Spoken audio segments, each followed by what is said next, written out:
प्रधानमंत्री नरेंद्र मोदी के 100वें मन की बात कार्यक्रम के मौके पर काटी क्षेत्र के छपरा हाई स्कूल के मैदान में भव्य आयोजन किया गया। इस अवसर पर सैकड़ों की तादाद में आम लोग प्रधानमंत्री के मन की बात को सुना। कार्यक्रम की अध्यक्षता भारतीय जनता पार्टी के वरिष्ठ नेता पूर्व मंत्री अजीत कुमार तथा संचालन स्थानीय मुखिया इंद्रमोहन झा ने किया।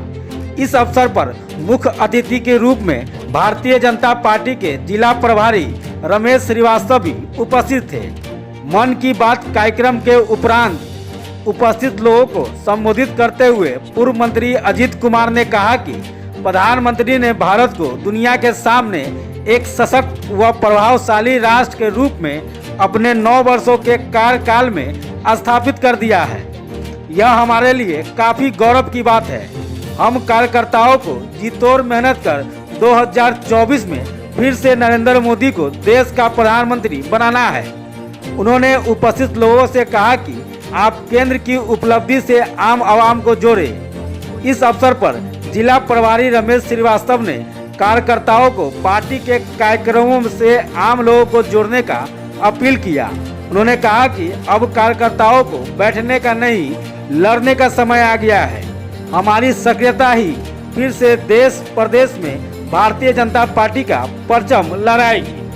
आज का दिन राष्ट्र के लिए बड़ा गौरव का दिन है और ऐतिहासिक दिन है। दुनिया के सर्वश्रेष्ठ राजनेता और भारत के यशस्वी प्रधानमंत्री आदरणीय नरेंद्र मोदी जी ने अपने 100वें मन की बात जनता के साथ कार्यक्रम चलाया और उस कार्यक्रम के तहत आज हम लोग वैशाली लोकसभा क्षेत्र के कांटी विधानसभा क्षेत्र में हरि सिंह हाई स्कूल के मैदान में एक बड़ी सभा हम लोगों ने किया है और उस सभा के माध्यम से हम लोगों ने सीधा प्रधानमंत्री से जुड़कर उनके मन की बातों को सुना है।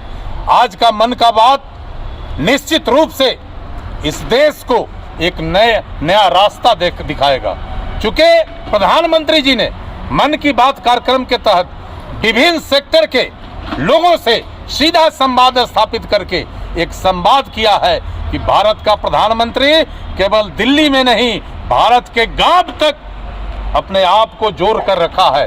और आज का दिन बड़ा ऐतिहासिक है भारतीय जनता पार्टी के लिए, इस देश के लिए, नौजवानों के लिए, महिलाओं के लिए। और इस मौके पर आज हमारे जिला के प्रभारी श्री रमेश श्रीवास्तव जी और कई बड़े नेता इस छपरा हाई स्कूल के मैदान में इस मन की बात कार्यक्रम में शामिल हुए हैं और बड़ा ही ऐतिहासिक कार्यक्रम हुआ है। ये हम सबको एक नया रास्ता भारतीय जनता पार्टी को मजबूत करने के लिए, राष्ट्र को मजबूत करने के लिए एक नया रास्ता दिखाया है। हम इसके लिए प्रधानमंत्री और पूरे भारतीय जनता पार्टी परिवार के प्रति आभार व्यक्त करते हैं। चुनावी मोड की आप बात कर रहे थे लोगों से कि अब हम चुनावी मोड में आ गए हैं और पार्टी भी चुनावी मोड में है। एक चीज़ बताइए, ये लोकतंत्र है, लोकतांत्रिक देश है भारत।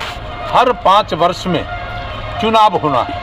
स्वाभाविक है कि जब चौथा वर्ष हम पार करते हैं तो हम अपनी उपलब्धि, जनता का जो ज्वलंत समस्या है, जो हमने वादा किया था वो काम बाकी रह गया है, मुख्य रूप से हम उस पर फोकस करते हैं और उसको आगे बढ़ाते हैं। स्वाभाविक है कि 2024 में देश में चुनाव होना है, आम चुनाव होना है। तो निश्चित रूप से हम लोग आम चुनाव को ध्यान में रखकर न केवल सरकारी योजना, सरकारी कार्यक्रम, सरकार की उपलब्धि आम आवाम तक ले जाकर उन्हें उस उपलब्धि के साथ जोड़ने का प्रयास कर रहे हैं, बल्कि हमारा राष्ट्र सबल हो, समृद्ध हो, जो प्रधानमंत्री का संकल्प है, हम उसकी ओर भी बढ़ रहे हैं। तो ये स्वाभाविक है कि 2024 में चुनाव है तो हम सबको पूरे मुस्तैदी के साथ कार्यकर्ता